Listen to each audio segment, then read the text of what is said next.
ಮುಂದಿನ ಕ್ಯಾಬಿನೆಟ್ ಬಗ್ಗೆ ನಾವು ಮಾತನಾಡ್ತಾ ಇದ್ವಿ. ಹೇಗೆ ಬ್ಯಾಲೆನ್ಸ್ ಮಾಡ್ತಾರೆ ನೆಕ್ಸ್ಟ್ ಕ್ಯಾಬಿನೆಟ್ ಅನ್ನ, ಅದು ಜಾತಿ ಲೆಕ್ಕಾಚಾರವನ್ನು ಬ್ಯಾಲೆನ್ಸ್ ಮಾಡೋದು ಹೇಗೆ ಅಂತ ನಾನು ಆನಂದ್ ಅವರನ್ನು ಕೇಳಬೇಕಾಗಿರೋದು. ಆನಂದ್ ಬಹುಶಃ ಸಂಪುಟ ವಿಸ್ತರಣೆಯಾಗಲಿ ಅಂತ ಬಯಸಿ ದಿಲ್ಲಿಗೆ ಹೋದಂಥ ಶಾಸಕರ 30-40 ಜನ ಶಾಸಕರು ಅವ್ರು ಹೇಳ್ತಾ ಇದ್ದಿದ್ದು ಬಹಳಷ್ಟು ಜನ ಸಚಿವರು ನಿಷ್ಕ್ರಿಯರಾಗಿದ್ದಾರೆ ಅಂತ. ಇವತ್ತು ಮಾಜಿಗಳಾದಂಥ ಸಚಿವರು ನಿಷ್ಕ್ರಿಯರಾಗಿದ್ದಾರೆ, ಅವರನ್ನು ಕಂಟಿನ್ಯೂ ಮಾಡಿದ್ರು ಅಂತ ಅನ್ಕೊಳ್ಳೋಣ.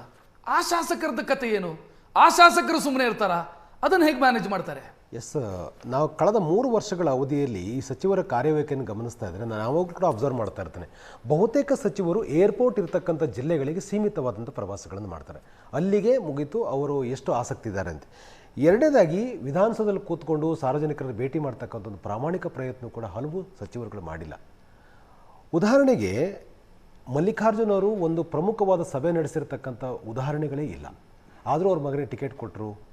ಸಹಜವಾಗಿ ಚುನಾವಣೆಯಲ್ಲಿ ಅಲ್ಪ ಮತಗಳಲ್ಲಿ ಅವ್ರ ಮಗ ಗೆದ್ದಿದ್ದಾರೆ. ನಾನು ಇದನ್ನು ಯಾಕೆ ಹೇಳ್ತೇನೆ, ಇದು ನೋಡಿದ್ದೇವೆ ನಾವು. ಬಹುತೇಕ ಸಚಿವರುಗಳು ಏರ್ಪೋರ್ಟ್ ಇದ್ದ ಕಡೆ ಹೋಗ್ತಾರೆ, ಅಲ್ಲಿ ಪಕ್ಕದ ಜಿಲ್ಲೆಗಳಿಗೆ ವಿಸಿಟ್ ಮಾಡ್ತಾರೆ, ವಾಪಸ್ ಬರ್ತಾರೆ. ಒಂದು. ಎರಡನೇದು, ಒಂದು ನಿರ್ದಿಷ್ಟವಾದ ಕಾರ್ಯಕ್ರಮ, ನಾವು ಸಾರ್ವಜನಿಕರ ಭೇಟಿ ಮಾಡಬೇಕು, ಅವರ ಅಹವಾಲುಗಳನ್ನು ಕೇಳಬೇಕು ಅಂತಕ್ಕಂಥದ್ದು. ಸೊ ಅದನ್ನು ಮಾಡ್ತಾ ಇರಲಿಲ್ಲ. ಒಂದು ಪ್ರಗತಿ ಪರಿಶೀಲನೆಯನ್ನು ಜಿಲ್ಲಾ ಕೇಂದ್ರಗಳಲ್ಲಿ ಮಾಡಬೇಕಾಗಿತ್ತು. ಪ್ರಾಮಾಣಿಕವಾಗಿ ಇವರು ಬಹುತೇಕ ಜನರು ಅದನ್ನು ಮಾಡೇ ಇಲ್ಲ. ಕೆಲವು ಮಂತ್ರಿಗಳು ಈಗ ಜಾತಿ ಕಾರಣಕ್ಕೆ, ಪ್ರದೇಶದ ಕಾರಣಕ್ಕೆ ಕಂಟಿನ್ಯೂ ಆದ್ರು ಅಂತ ಅನ್ಕೊಳ್ಳೋಣ. ಅದು ಬಹಳ ಏನ್ ಮಾಡ್ತಾರೆ ನಿಜವಾಗಲೂ ಕೂಡ. ಒಂದು ಸಕ್ರಿಯ ಸರ್ಕಾರಕ್ಕೆ, ಒಂದು ಸದೃಢ ಸರ್ಕಾರಕ್ಕೆ ಮತ್ತು ಮುಂದೆ ಒಂದು ಉತ್ತಮವಾಗಿರ್ತ ಉದ್ದೇಶ ಇಟ್ಕೊಂಡು ಮತ್ತೆ ಅಧಿಕಾರಕ್ಕೆ ಬರಬೇಕು ಅಂತೇಳಿ ಹೊರಟಿದಾರಲ್ಲ. ಸೊ ನಿಜವಾಗಲೂ ಕೂಡ ಈ ರೀತಿಯ ಪ್ರಯತ್ನಗಳು ಮಾಡಿದ್ದೆ ಆದರೆ ನಿಜವಾಗಲೂ ಕೂಡ ದೊಡ್ಡ ಅಪಾಯ ಇದೆ ಕಾಂಗ್ರೆಸ್ಗೆ. ಯಾಕಂತಂದ್ರೆ ವಿಧಾನಸೌಧದಲ್ಲಿ ಒಂದು ಸಿಸ್ಟಮ್ ಇದೆ. ಏನಂತಂದ್ರೆ ಸಂಜೆ 3 ಗಂಟೆಯಿಂದ 5:30 ತನಕ ಸಾರ್ವಜನಿಕರನ್ನು ಭೇಟಿ ಮಾಡಬೇಕು ಅಂತ ಒಂದು ಇದೆ.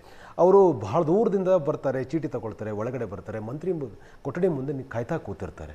ಆದರೆ ಮಂತ್ರಿ ಬರೋದಿಲ್ಲ, ಮಂತ್ರಿ ಪಿ ಎನೂ ಬರೋದಿಲ್ಲ. ಮಂತ್ರಿ ಪಿ ಎ ಹೋಗಲಿ, ಕನಿಷ್ಠ ಪಕ್ಷ ಅವರ ಆಫೀಸಲ್ಲಿರ್ತಕ್ಕಂಥ ಪಿ ಎಸ್ಸು ಬರೋದಿಲ್ಲ, ಅಥವಾ ಪಿ ಎಸ್ ಆ ಸ್ಟಾಫು ಮಂತ್ರಿಗಳು ಇಂಥ ಕಡೆ ಇದ್ದಾರೆ ಬರೋದಿಲ್ಲ ಅಂತಕ್ಕಂಥ ಒಂದು ಕನಿಷ್ಠ ಹೇಳುವ ಪ್ರಯತ್ನವನ್ನು ಮಾಡದೇ ಇದ್ದ ಕಾರಣಕ್ಕಾಗಿ 5:30 ತನಕ ಕೂಡ ಕಾಯ್ತಾ ಇರ್ತಾರೆ. ಮಂತ್ರಿ ಎಲ್ಲೋ ತಮ್ಮ ಇಲಾಖೆಗೆ ಸೇರಿರ್ತಕ್ಕಂಥ ನಿಗಮದಲ್ಲಿ ಕೂತಿರ್ತಾರೆ. ಈಗ ಸೀನಿಯಾರಿಟಿ ಕಾರಣಕ್ಕಾಗಿ, ಜಾತಿ ಕಾರಣಕ್ಕಾಗಿ, ಪ್ರದೇಶದ ಕಾರಣಕ್ಕಾಗಿ ಕಂಟಿನ್ಯೂ ಆಗ್ತಾರೆ.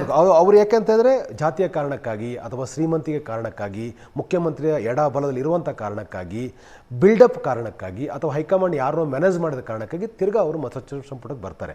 ಅವರನ್ನು ಕಂಟಿನ್ಯೂ ಮಾಡಿದ್ರೆ ನೀವು ಯಾವ ಆದ್ಯತೆ ಇಟ್ಕೊಂಡು ಕೆಲಸ ಮಾಡ್ಬೇಕಂತ ಹೊರಟಿದ್ದೀರಲ್ಲ, ಅದು ಯಾವುದೂ ಕೂಡ ಆಗ್ಲಿಕ್ಕೆ ಸಾಧ್ಯನೇ ಇಲ್ಲ. ಇವರು ಜಾತಿಯ ಕಾರಣಕ್ಕೆ ಜಾತಿ ಕಾರ್ಡ್ ಪ್ಲೇ ಮಾಡ್ಕೊಂಡು ಒಳಗಡೆ ಬಂದಿದ್ದೆ ಆದರೆ ಒಂದು ಉತ್ತಮವಾಗಿರ್ತಕ್ಕ ಸರ್ಕಾರ ಕೊಡೋಕ್ಕೆ ಸಾಧ್ಯನೇ ಇಲ್ಲ. ಕಳೆದ 3 ವರ್ಷಗಳ ಅವಧಿಯಲ್ಲಿ ಬಹುತೇಕ ಸಚಿವರ ಕಾರ್ಯವೈಖರಿಯನ್ನು ಗಮನಿಸಿದಾಗ ಮುಂದೆ ರಿಪೀಟ್ ಆದರೆ ಬಹಳ ಕಷ್ಟ ಇದೆ. ಜಾತಿ ಅಷ್ಟೇ ಇಲ್ಲಿ ಮಾನದಂಡ ಆಗಬಾರ್ದು, ಬದಲಾಗಿ ಅವರ ಎಷ್ಟು ಕ್ರಿಯಾಶೀಲ ಕೆಲಸ ಮಾಡ್ತಾರೆ ಅನ್ನೋದು ಕೂಡ ಬಹಳ ಪ್ರಮುಖ. ಆನಂದ್, ಈಗ ಈ ಮುಸ್ಲಿಂ ವಿಚಾರಕ್ಕೆ ಸಂಬಂಧಿಸಿದಂತೆ ಒಂದು ಡೀಟೇಲ್ ಇದೆ, ನೋಡೋಣ. ಹೊಸ ಸರ್ಕಾರದಲ್ಲಿ ಮಂತ್ರಿಗಳಾಗೋದಕ್ಕೆ ಮುಸ್ಲಿಂ ನಾಯಕರ ಮಧ್ಯೆ ಜಿದ್ದಾಜಿದ್ದಿ ಇದೆ. ಯಾರು? 3. ಒಬ್ರು UT ಖಾದರ್, ಜಮೀರ್ ಅಹಮದ್ ಖಾನ್, ಸಲೀಂ ಅಹಮದ್, ಇವ್ರದೆಲ್ಲ ಹೆಸರು. ಇದರ ಜೊತೆಗೆ NA ಹ್ಯಾರಿಸು, ತನ್ವೀರ್ ಸೇಠು, ಕನಿಜಾ ಫಾತಿಮಾ. ತನ್ವೀರ್ ಸೇಠು ಈಗಿರುವಂತ ಮುಸ್ಲಿಂ ಶಾಸಕರ ಪೈಕಿ ಸೀನಿಯರ್ ಮೋಸ್ಟ್, ಹೆಚ್ಚು ಬಾರಿ ಗೆದ್ದವರು ತನ್ವೀರ್ ಸೇಠು 6 ಸಲ, UT ಖಾದರ್ 5 ಸಲ, ಜಮೀರ್ ಅಹಮದ್ ಖಾನ್ 5 ಸಲ, ಕನಿಜಾ ಫಾತಿಮಾ ಅವರು ಕಮರುಲ್ ಇಸ್ಲಾಂ ಅವರ ಪತ್ನಿ, ಅವರು ಕೂಡ ಕಲ್ಯಾಣ ಕರ್ನಾಟಕದ ಕೋಟ, ಇದನ್ನೆಲ್ಲ ಮುಂದಿಡ್ತಾ ಇದ್ದಾರೆ. NA ಹ್ಯಾರಿಸ್ ಅವರು DK ಶಿವಕುಮಾರ್ ಅವರ ಎಡಬಲದಲ್ಲಿ ಓಡಾಡ್ಕೊಂಡಿದ್ದಾರೆ. ಸೊ ಹೇಗೆ ಮ್ಯಾನೇಜ್ ಮಾಡ್ತಾರೆ ಅಂತ ನಾನು ಪ್ರಶಾಂತ್ ನಾಥ್ ಅವರನ್ನೇ ಕೇಳಬೇಕು. ದಾವಣಗೆರೆ ಎಲೆಕ್ಷನ್ ಆದ ನಂತರ ಮುಸ್ಲಿಂ ವಿಚಾರದಲ್ಲಿ ಕಾಂಗ್ರೆಸ್ ಎಚ್ಚರಿಕೆಯ ಹೆಜ್ಜೆಯನ್ನು ಇಡ್ತಾ ಇದೆ. ಸೊ ಈಗ ಕ್ಯಾಬಿನೆಟ್ ಅಲ್ಲಿ ಅದೊಂದು ದೊಡ್ಡ ತಲೆನೋವು ಇದೆ ಅಂತ ಅನ್ಸುತ್ತೆ. ಎಲ್ಲ ಲಿಸ್ಟನ್ನು ನೋಡ್ತಾ ಇದ್ವಿ, ಯಾರನ್ನ ಹೆಂಗೆ ಮ್ಯಾನೇಜ್ ಮಾಡ್ಬೋದು? ಅಲ್ಲ ರಕ್ಷತ್, ಮುಸ್ಲಿಂ ಸಮುದಾಯಕ್ಕೆ ಕೊಡ್ತಕ್ಕಂಥ ಪ್ರಾತಿನಿಧ್ಯ ಕೊಡಲೇಬೇಕು. ಆದರೆ ಯಾರಿಗೆ ಕೊಡ್ತಾರೆ ಅನ್ನೋದು ಭಾಳ ಕುತೂಹಲ. ಈಗ ಹಿಂದೆ ರಹೀಂ ಖಾನ್ ಇದ್ರು, ಜಮೀರ್ ಅಹಮದ್ ಖಾನ್ ಇದ್ರು, ಖಾದರ್ ಸ್ಪೀಕರ್ ಇದ್ರು. ಖಾದರ್ ಬಹುಶಃ ಮಂತ್ರಿ ಆಗ್ಬೋದು, ಈ ಟರ್ಮಲ್ಲಿ ಮಂತ್ರಿ ಆಗ್ಬೋದು ಅಂತ ಅನ್ಸುತ್ತೆ. ಆಗ ಜಮೀರ್ ಅಹಮದ್, ಈಗ ಭಾಳ ಮುಖ್ಯ ಪ್ರಶ್ನೆ ಇರ್ತಕ್ಕಂಥದ್ದು ಜಮೀರ್ ಅಹಮದ್ ಖಾನ್ರಿಗೂ DK ಶಿವಕುಮಾರ್ಗೂ ಅಷ್ಟಕ್ಕಷ್ಟೇ. ಕಾಂಗ್ರೆಸ್ ಹೈಕಮಾಂಡ್ ಜಮೀರ್ ಅಹಮದ್ ಖಾನ್ರನ್ನು ಬಿಟ್ಕೊಡಲ್ಲ.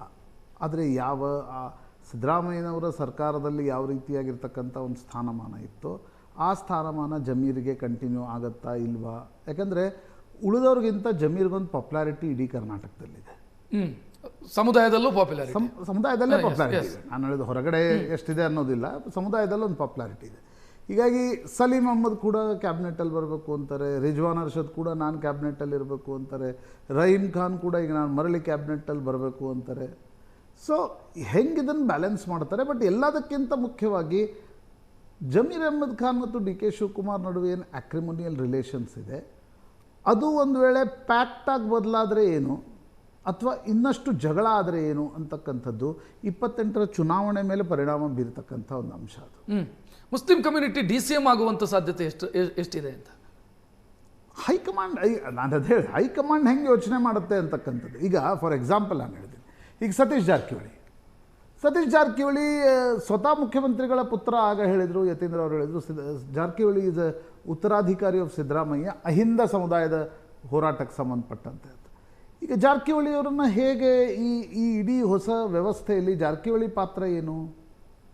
ಇಲ್ಲಿಯವರೆಗೆ ಜಾರಕಿಹೊಳಿ ಸಿದ್ದರಾಮಯ್ಯನವರ ಜೊತೆ ಒಂದು ಅಂತರನೂ ಕಾಯ್ದುಕೊಂಡಿದ್ರು, ಒಂದು ಗೆಳೆತನೂ ಮೇಂಟೈನ್ ಮಾಡಿದರು.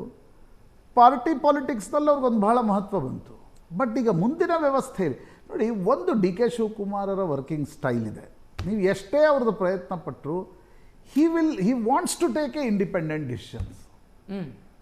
ಡಿಸ್ಪೋಸಲ್ ಫಾಸ್ಟ್ ಮಾಡಬೇಕು ಅಂತಾನೆ. ಜೊತೆಗೆ ಇಲ್ಲ ನಾನು ಏಕಮೇವಾದ್ವಿತೀಯ ಕರ್ನಾಟಕದ ಮಾಸ್ ಲೀಡರ್ ಆಗಬೇಕು ಅನ್ನೋದು ಡಿ ಕೆ ಶಿವಕುಮಾರ್ ಕನಸು ರೀ. ಅವ್ರು ಬರೀ ಏನು ಮುಖ್ಯಮಂತ್ರಿ ಆಗಬೇಕು ಅಂತಕ್ಕಂಥದ್ದೆಲ್ಲ, ನಾನು ಹಿಸ್ಟ್ರಿಯಲ್ಲಿ ನನಗೊಂದು ಸ್ಥಾನ ಬೇಕು ಅಂತ ಅವ್ರ ಕನಸು. ಆ ಸಂದರ್ಭದಲ್ಲಿ ಕಾಂಗ್ರೆಸ್ನ ಉಳಿದ ನಾಯಕರನ್ನು ಅವ್ರು 28ರವರೆಗೆ ಹೆಂಗೆ ನಡೆಸ್ಕೊಳ್ತಾರೆ ಅನ್ನೋದು ಕೂಡ ಮುಂದಿನ ಚುನಾವಣೆಯ ದೃಷ್ಟಿಯಿಂದ ಬಹಳ ಮುಖ್ಯವಾಗಿರ್ತಕ್ಕಂಥ ಅಂಶ. ಅಂದರೆ ಡಿ ಕೆ ಶಿವಕುಮಾರ್ ದೃಷ್ಟಿಯಿಂದ ನೀವು ಅವ್ರ ಸ್ವಾಟ್ ಅನಾಲಿಸಿಸ್ ಮಾಡಿ, ಸ್ಟ್ರೆಂತ್ ವೀಕ್ನೆಸ್.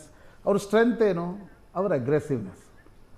ಅವ್ರ ವೀಕ್ನೆಸ್ ಏನು? ಒಂದೇ ನಿಮಿಷ, ನಮಗೊಂದು ಫೋಟೋ ಲಭ್ಯ ಆಯಿತು, ಗಮನಿಸ್ತಾ ಇದ್ದೀರಿ.